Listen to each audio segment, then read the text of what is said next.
Hay una polémica generada en torno al traslado de alias Fito, uno de los dirigentes de los grupos de delincuencia organizada más poderosos al parecer, porque él no ha tenido una estancia corta en la cárcel de máxima seguridad en La Roca y ha sido regresado por una disposición judicial a la cárcel regional. Hay una pugna entre la justicia, la fiscalía, el gobierno. La justicia señala que el juez tomó esa decisión porque el SNAI no pudo sustentar la peligrosidad del detenido, no presentó los documentos y los informes respectivos. El juez dictaminó que lo regresen a la cárcel regional. Lo cierto es que se evidencia el poder que este señor tiene sobre las autoridades, sobre el sistema de justicia, y ha hecho lo que ha querido al volver a la cárcel regional, que fue su pedido inicial. ¿Qué nos deja, qué lectura nos debe dejar lo que está ocurriendo, esta especie de pugna, de lanzarse la pelotita entre el gobierno, el sistema judicial, el SNAI y la fiscalía? Buenos días, bienvenido. Muy buenos días, Licenia. Muy buenos días, Alexis. Muchas gracias por la invitación. Am, bueno, cuando yo me enteré de la noticia, de suma preocupación, porque lo que vemos es cómo opera el poder dentro de las cárceles. Es decir, hemos venido indicando desde el observatorio, desde Caleidos, que los traslados son precisamente una de las causas que genera violencia, uno de los problemas donde se concentra la corrupción. Y lo que vemos en esta decisión, que es además escandalosa, diría yo, en términos políticos, después de toda, en el marco de la violencia que está viviendo el país, lo que vemos es instituciones del Estado culpándose unas a otras de por qué un señor tiene el poder de hacer lo que tiene que hacer. Pero como usted dice, el hecho cierto, lo real, es que este líder de la banda delictiva más grande del país logró ser trasladado nuevamente a una prisión que él controla como centro de operaciones de la red de crimen organizado que controla o de la que es líder. Pero también deberíamos hablar de cómo están constituidas estas redes, porque mi impresión sobre todo es que ya hemos conversado de esto antes, pero el papel que ha jugado el Estado en el fortalecimiento de estas redes es muy importante de tomar en cuenta porque creo que los gobiernos del Ecuador son los mayores responsables del crecimiento rápido y exagerado de estas redes criminales, que además no creo que ni siquiera sus propios líderes eh, tenían idea de que podían crecer como han crecido. Y tanto es así que cuando vemos cómo sale la violencia de las cárceles, tiene que ver con precisamente líderes dentro de las cárceles, dándole autoridad en ciertos territorios fuera de las cárceles a grupos que ellos controlan más como una franquicia, que no necesariamente son una estructura completamente jerárquica, sino que hay una distribución de territorios de control criminal sobre ciertos territorios y por eso también podemos ver la variación que hay entre el control criminal de territorios a lo largo del país. Hay lugares que son extremadamente violentos y hay lugares que son menos violentos y lugares, por ejemplo, nosotros hicimos una investigación en la frontera en Esmeraldas, en donde había lugares en donde las redes de extorsión, porque al final eran extorsiones, pedían dinero a la población, no tenían una relación tan violenta con la ciudadanía. Entonces yo también creo que lo que nosotros estamos viendo es que se les fue de las manos al Estado y al gobierno las redes de crimen organizado y lo que sigo sintiendo es que hay un desconocimiento absoluto por parte de los expertos dentro del gobierno, digamos, la gente que hace política pública, de cómo está operando y de las particularidades que tiene el crimen organizado en Ecuador. No es igual que el crimen organizado en México, no es igual que en Colombia, no es igual que en Brasil. Jorge, qué gusto saludarle como siempre. Es un placer conversar con usted. Eh, cuando, cuando trasladaron a varios de los líderes en algunas cárceles del país por junio, ocurrieron atentados en Esmeraldas, ¿no? Justo estaban Ujú, celebrando las fiestas de Guayaquil y ujú. hubo el traslado de algunos líderes. Parece que no sé si, no sé además cómo lo hacen, no sé si cuánto funciona la inteligencia que maneja la policía, el gobierno en general, pero se generaron una serie de atentados en Esmeraldas y en la propia Guayaquil, ¿no? Vimos buses que eran incendiados, lo propio ocurría en Esmeraldas, donde hubo atentados incluso cerca de instituciones educativas. Ahora pasó lo mismo, digamos, a partir de lo ocurrido con Fito. eh, vivimos los atentados acá en la capital de la República. Unos atentados que a mí me parecen también bastante extraños, Jorge. Yo entiendo que la intención es generar terror, por eso la denominación está de terrorismo, ¿no? Pero fueron atentados en horas de la noche, en lugares vacíos, no hubo víctimas, fueron bastante medidos esos atentados que vimos en Quito. Pero era la primera vez que estábamos viviendo cosa parecida en la capital. No sé si hay algún tipo de relación entre estos acontecimientos que les señalo, los movimientos que han hecho los líderes de las bandas en el gobierno, y cuánta inteligencia, cuánta información puede manejar el gobierno para tomar estas decisiones y no tomar recaudos. O sea, no, por ejemplo, poner más patrullas quizás en Esmeraldas o en Guayaquil, qué sé yo. O lo que sucedió con le voy a poner otro caso similar. Lo que sucedió con el director de la cárcel del Inca en Quito en diciembre del 2022. Movieron a los líderes de los Lobos, a él le amenazaron, a Santiago Power Loza nunca le dieron protección, nunca le dieron custodia, nunca le dieron seguridad, y simplemente los Lobos lo mataron en una de las vías más transitadas de la ciudad, a las 7 de la mañana, además, una de las hora pico. Entonces, ¿cómo hacen estas cosas en el gobierno? ¿Cómo operan este tipo de procedimientos? Ah, Mi impresión es que lo que debemos tomar en cuenta es que las prácticas de inteligencia policial son precisamente las que han ocasionado el crecimiento del crimen organizado. Entonces, siempre escucho, sobre todo en las discusiones y en la opinión pública, de necesitamos más inteligencia policial.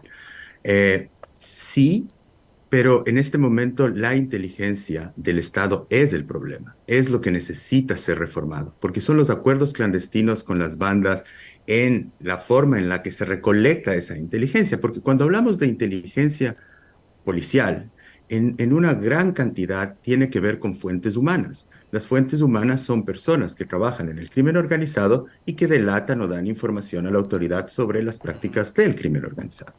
Entonces, también debemos empezar a discutir qué significa inteligencia policial y cómo se están haciendo inteligencia policial. Hay otras prácticas como, por ejemplo, las escuchas, aspectos tecnológicos, pero en todo el problema yo lo que veo es que la inteligencia no está siendo controlada por el poder civil.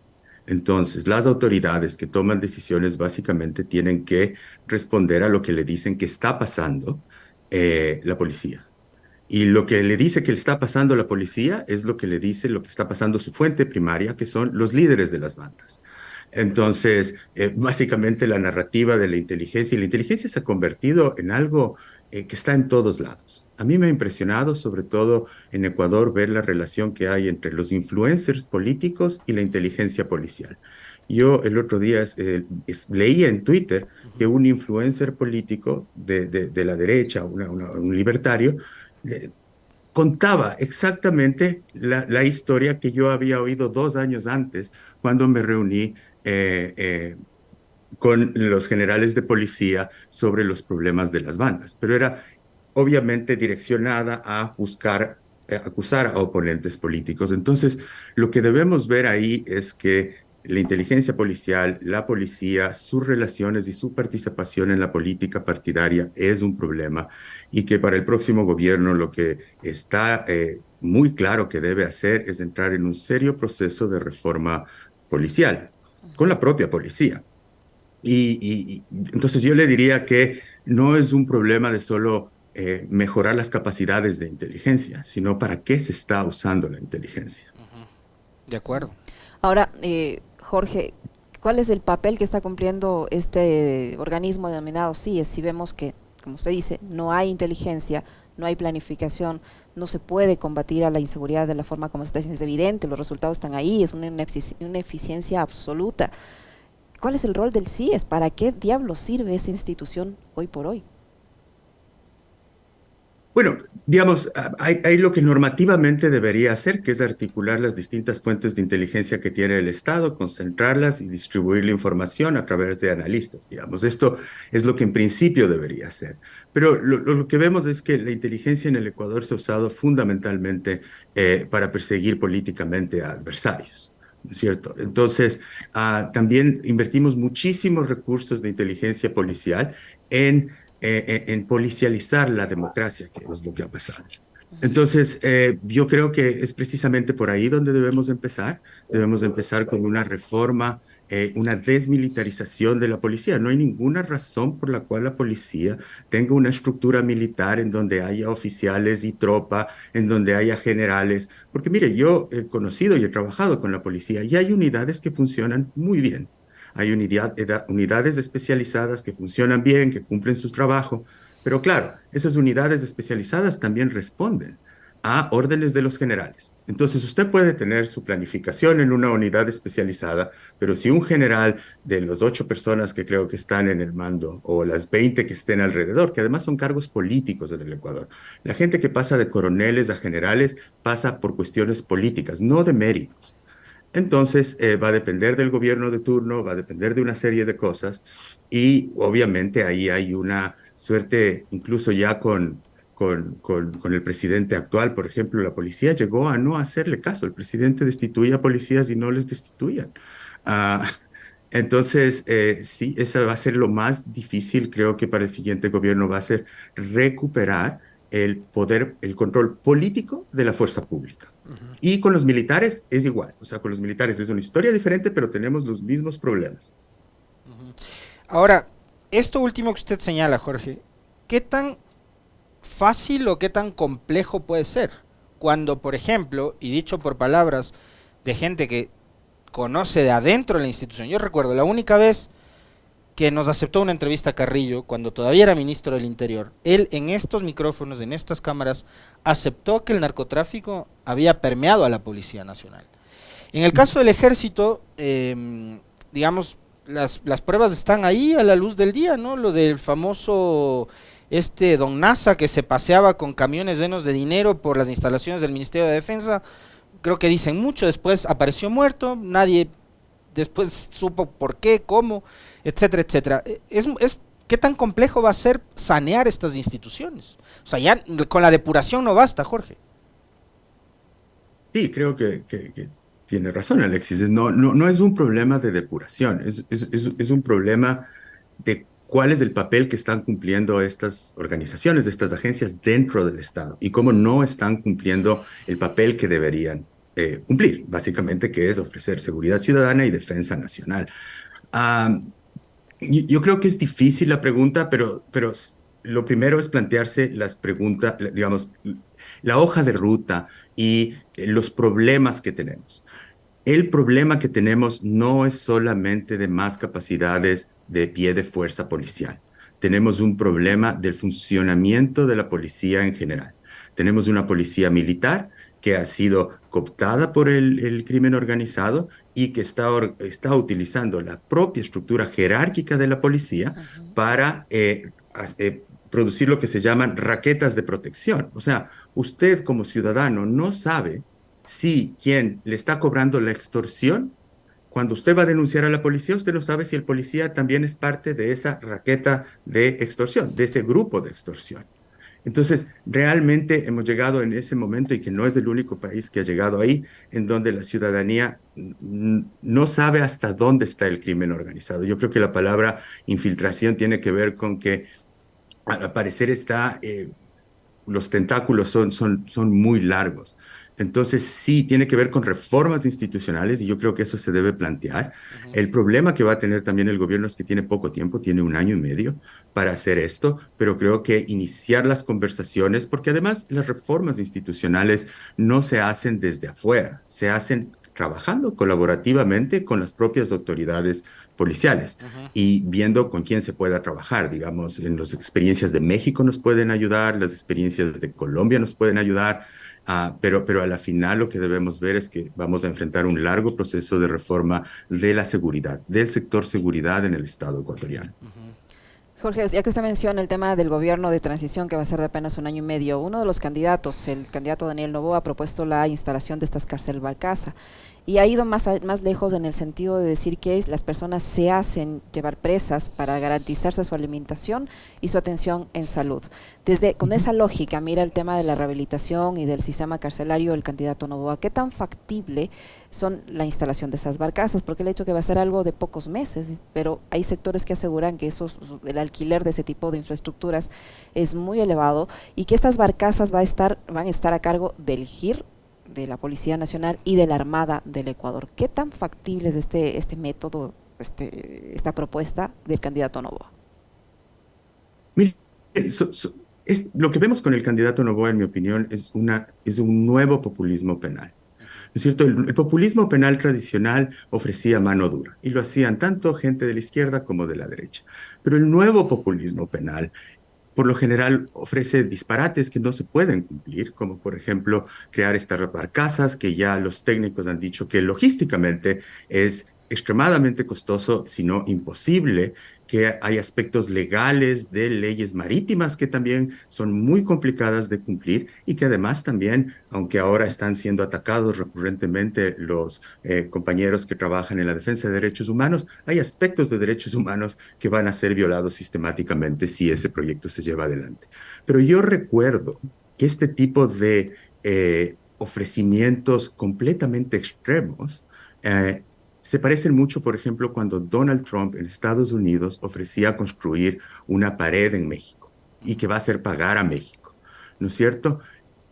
Técnicamente era imposible construir esa pared, políticamente era imposible hacer pagar a México, pero lo que buscaba, no debemos ver tanto el contenido de lo que está diciendo, porque es imposible, porque no va a pasar, sino lo que está haciendo en el contexto político que vive el Ecuador. Y lo que está haciendo es creando este populismo penal de extrema derecha, en donde cada vez más, y esto lo vemos desde los paros de 2019, 2022, la sociedad, ¿no es cierto? La sociedad, la clase media, que podía haber tenido preferencias de derecha o preferencias liberales, cada vez se apega más a ideologías radicales de extrema derecha.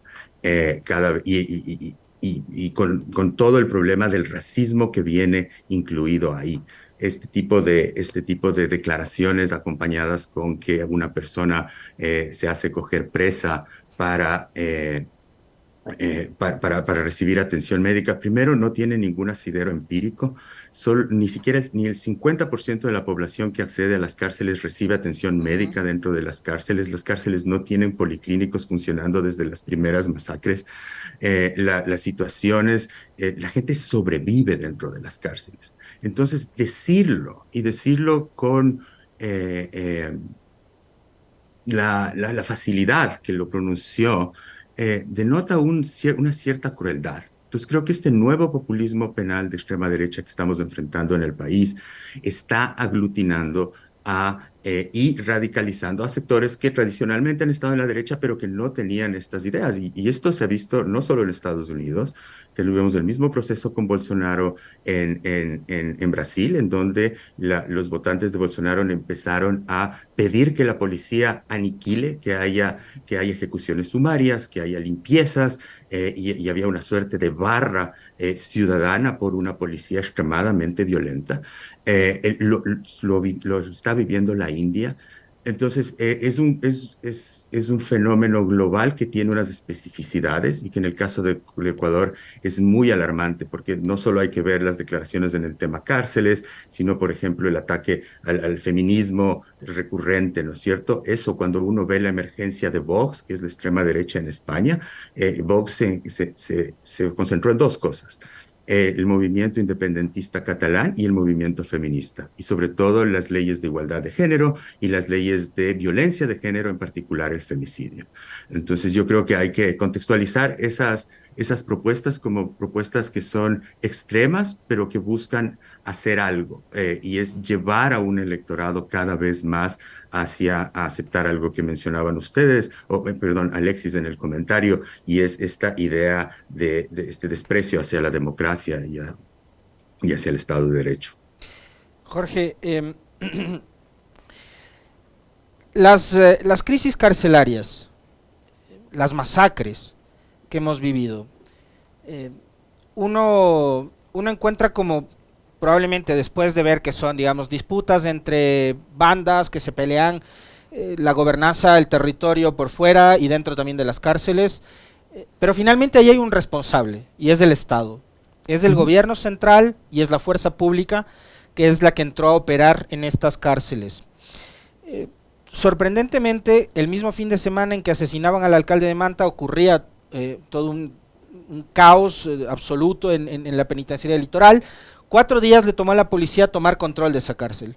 Y hubo una serie de testimonios de guías penitenciarios que recogieron medios de comunicación que daban cuenta de que sí, de que la policía, la fuerza pública, el Estado entraba a tratar de tomar control, entre comillas, porque nunca lo han tenido, al menos en los últimos años, una vez que se les acababan todos los pertrechos de las bandas dentro de las cárceles, ¿no? Y que de ahí lo que venía es un tiempo de espera para que nuevamente vuelvan a armarse y otra vez la policía a replegarse. Entonces, yo quiero atarle esto a un problema mucho más grave que tiene que ver con la forma de gobernar del actual régimen de Lasso en todas sus dimensiones, y es la casi nula inversión pública.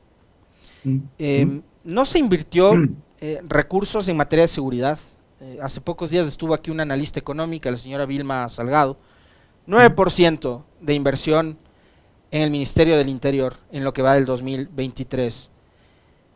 El tema de las cárceles, pero aparte, educación, salud, vialidad, infraestructura en general. La infraestructura genera fuentes de empleo, plazas de trabajo, la inversión pública. Para esta gente era como, digamos, algo no deseable. Querían que sea el sector privado el que venga a invertir, pero nunca llegó tampoco la inversión privada, etcétera, etcétera. Un Estado que no invierte, ¿es el responsable también de todos estos resultados en negativo que hemos visto? Yo creo que esa es una de las causas principales. Sí, lo que hemos conversado hasta ahora es ver qué es lo que se ha hecho gubernamentalmente, pero también lo que se ha hecho gubernamentalmente en términos estructurales, quiero decir, en términos de que el Estado se retire. El momento en el que el Estado se retira crea un vacío de poder. Las gobernanzas criminales no emergen en sociedades donde los Estados tienen presencia. Y le doy un ejemplo bien claro. La gente se pregunta por qué bajó tanto la tasa cuando en el periodo anterior, en el periodo de Rafael Correa. Y uno de los estudios que nosotros hicimos es tratar de entender si era realmente equipamiento de la policía o había algo más. Y lo hicimos en la ciudad de Cuenca con la Universidad de Cuenca y Caleidos. Y lo que nos dimos cuenta es que la mejor política de seguridad que tenía el gobierno era la inversión social.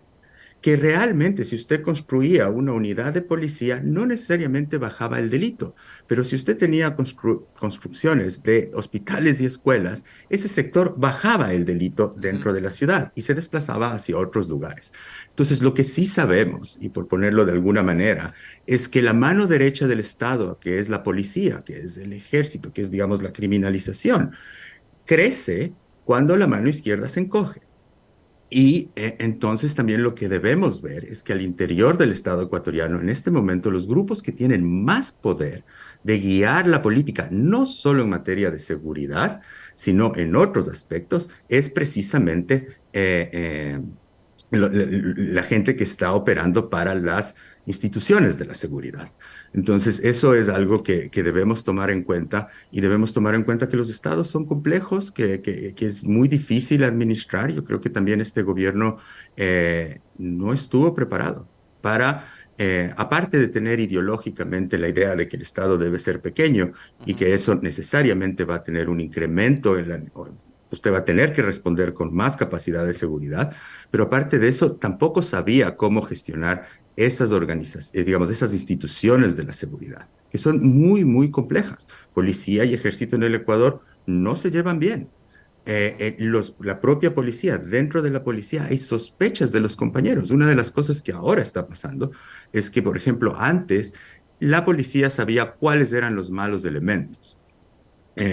Lo que entiendo es que ahora ya no sabe cuáles son los malos elementos y entonces la gente se cuida mucho más. Ahora, Jorge, la candidata González ha dicho que va a trabajar en lo inmediato, en lo urgente y en lo de corto y largo plazo. Y entre lo urgente ha hablado de retomar el control en las cárceles, de fortalecer, de hacer esta depuración, pruebas de confianza, polígrafo, etcétera, a la policía y otras entidades, y de fortalecer con equipamiento también a la fuerza pública. ¿En qué medida va a ser tan sencillo retomar? Porque lo otro depende de la ejecución presupuestaria, el dinero está allí, es evidente que hay, que no lo sepan utilizar, que sean inútiles y es otra cosa. Pero, ¿qué tan fácil va a ser retomar el control de las cárceles? Que el Estado retome el control en las cárceles. Yo creo, escuché la entrevista de ayer de la candidata González y creo que debemos considerar que estamos enfrentando nuevos problemas de seguridad y nuevas violencias y no podemos responder a esas nuevas violencias y nuevos retos de la seguridad con aproximaciones que hayan sido exitosas o no en el pasado, no necesariamente se adecúan al presente, ¿no es cierto? Nosotros no teníamos las redes de crimen organizado que tenemos hace 10 años. No teníamos una capacidad de generar política ni la gobernanza criminal que tienen en territorio hace 10 años. No es cuestión de tomar control de las cárceles, porque ¿qué significa control? Las cárceles del Ecuador, para tomar control de las cárceles de Ecuador, usted necesita reformar la policía, porque la policía es la que encargada, formal o informalmente, de las cárceles desde 2019. Que estuvieron todos los ex policías, después ya pusieron a gente en servicio activo y después volvieron a poner ex policías. Entonces, tomar el control de las cárceles significa en este momento, creo yo, tomar control del Estado, es decir, cómo el poder civil va a volver a tener la capacidad de organizar la política criminal, que en este momento no la dicta, no la controla y que más bien todo el tiempo lo que estamos es reaccionando reactivamente desde mandos policiales, que además se los ve con una fragilidad increíble todo el tiempo, y también mandos militares. Entonces, siempre no nos olvidemos que este es un problema, que los problemas que tiene la policía tiene también el ejército. Son menos visibles porque la policía está más expuesta a la responsabilización del incremento de la violencia. De hecho, el ministro Zapata dijo en las últimas horas que es injusto que le responsabilicen a la policía únicamente por el tema de la seguridad. Pero, digamos, es preocupante cuando usted le escucha a un ministro decir eso, porque eso yo le escucho a mi hija cuando le voy a castigar y le voy a decir, me dice, no, es injusto porque también mi amiga lo hizo. O sea, lo que necesitamos saber del ministro es cuál es la responsabilidad de la policía, cuáles son las decisiones, y esto tiene que ver con una auditoría de los traslados penitenciarios en los últimos 2 años. ¿Por qué se hicieron? ¿Cuáles son los informes técnicos? ¿Por qué se siguen nombrando policías o ex policías o ahora un militar sobre inteligencia para controlar las cárceles? Y tenemos que irnos más atrás. ¿Por qué se desmanteló el Ministerio de Justicia? No estoy diciendo que haya sido perfecto, de hecho tenía muchísimos errores, pero ¿por qué se lo hizo? Entonces, yo creo que lo que esperamos de un ministro de la Seguridad, y además debemos dejar de tener un Ministerio de la Policía. O sea, el Ministerio del Interior es un ex policía mandando a policías sobre policías. ¿Dónde está? Digamos, en una democracia civil, lo que necesitamos es tener ahí al gobierno civil, a los representantes de la gente que los eligió. A Zapata nadie lo ha elegido y a la policía nadie le elige. Es una estructura jerárquica meritocrática. Para terminar, Jorge, porque se nos va acabando el tiempo, yo sí quisiera pedirle un comentario breve con respecto de algo que fue parte de la conversación durante la primera vuelta. Ahí teníamos un candidato que apelaba mucho a querer convertirse en el Bukele ecuatoriano, que era Topic, ¿no? Y ahora poco se habla sobre ese tema, de la buquelización de la política en Ecuador, con el paso de Noboa y de Luisa González a la segunda vuelta. Pero, ¿qué de exitoso se puede adoptar del modelo de Bukele, a pesar de todo lo cuestionable que hay detrás del pésimo manejo de los derechos humanos y demás? ¿Hay algo bueno a destacar de lo que ha pasado en El Salvador? Y esos altísimos niveles de popularidad de Bukele, sus decisiones con respecto de el sistema penitenciario, las conversaciones con las bandas, con las pandillas, etcétera.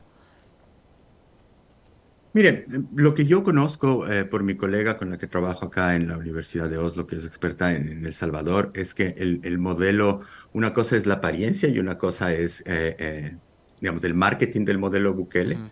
y otra cosa es realmente lo que está pasando. Algo que es innegable es que logró bajar tasas de violencia o logró recuperar ciertos espacios que antes estaban administrados por estas raquetas de protección que eran que las controlaban las maras, por ejemplo, en ese sentido la extorsión y esas cosas. Pero de lo que entiendo, y esta no es una investigación que yo he hecho, sino más bien lo que me cuenta mi colega, Benedicte Bull, tiene que ver con acuerdos específicos con unos grupos y no otros, que es lo que intentó hacer el Ecuador. O sea, la paz caliente, como le llamaron en un momento, tenía que ver con otorgar privilegios que llegaron a absurdos de tener una gallera, de tener perros de pelea, de tener chanchos, de tener una piscina de... eh, y entregar las cárceles a las redes criminales a cambio de que haya paz en las calles. Pero eso no podía pasar porque las redes criminales empezaron a crecer tanto al interior de las cárceles que, y además se les conoce ahora, porque no hay que confundir las pandillas con lo que tenemos ahora, se les llama firmas. Los líderes de las bandas y la gente, los capitanes, le llaman firma a los choneros, es una firma, y operan como una corporación. Y operan con una corporación que da franquicias de extorsión a distintos lugares, y cada una de esas franquicias de extorsión opera con estilos de violencia distintos. Entonces, eh, eh, lo que quiero decir es básicamente el problema es tan profundo en este momento. El problema es tan profundo que realmente sí necesitamos un pacto que vaya alrededor de los partidos, pero mi impresión es que la campaña política no es el mejor lugar para discutir estas cosas. Yo creo que hay que ver claramente, en mi opinión, hay que ver claramente cuáles son las propuestas para solucionar, para manejar y controlar durante un año y medio la violencia. Y esas propuestas, como le digo, a mí como votante lo que yo quiero escuchar es qué se va a hacer para depurar la policía. No quiero la palabra depuración, Ujú. sino cuál va a ser la reforma policial. ¿Quién va a estar liderando esa reforma policial? La segunda cosa que me parece importante es cómo vamos a quitarle el control de las cárceles a las bandas actuales. Hemos venido conversando desde 2019 con tomadores de decisiones desde Caleidos de que deben partir las megacárceles, de que cárceles gigantescas bajo el mando de un solo director no solo ponen peligro al director, sino que son imposibles de gestionar por el poder político que tienen los líderes de las bandas. Que esas cárceles deben ser, la cárcel de Cotopaxi debe ser partida en 5 cárceles administrativamente distintas, sin comunicación entre ellas. Hemos sugerido que se saque inteligencia policial de las cárceles. Los líderes de bandas no pueden ser la mayor fuente humana de la inteligencia policial y la forma en que el Estado está pensando el problema de la seguridad. Y creo que también la siguiente cosa que hay que hacer es estar alertas de que hay, en mi visión, la emergencia fuerte de una extrema derecha que, al igual que Brasil, está muy, muy pegada a las fuerzas de seguridad. Y eso es peligroso.